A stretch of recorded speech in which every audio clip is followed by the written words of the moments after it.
Hey guys, welcome back. So you must remember the Huawei P20, the phone which will bring us the world's very first triple camera setup with up to 40 megapixels and the beastly 5x optical zoom. This camera is being developed by Huawei in partnership with Leica.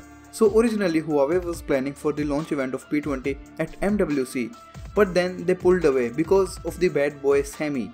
They knew that the Galaxy S9 will get all the attention and they will get almost ignored. So now they will launch the Huawei P20 in Paris on March 27, 2 days before the birthday of your boy.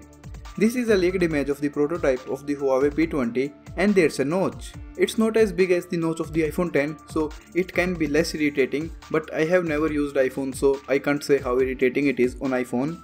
At the back there's dual horizontal cameras, which tells me that it's not the P20 or the Plus versions, it's actually the P20 Lite, which will be a little bit cheaper and it will compete with the likings of OnePlus 5T and the Galaxy A8 2018.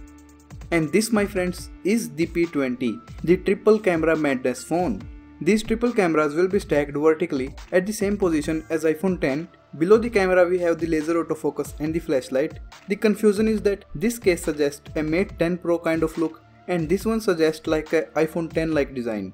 It's a bit confusing, but I think that this could be the P20 and this one could be the P20 Plus. The good thing is that they are still keeping the headphone jack. As we can see here, the P20 will also pack the face scanner and it's supposed to be 3D.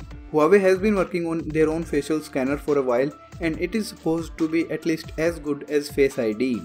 Roland Quardant, whatever, he posted the code names for the P20 family.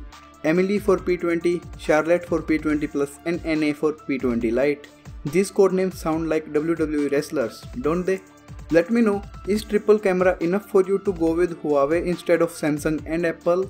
For me it's not. Thanks for watching, subscribe for more. Until next time, peace out.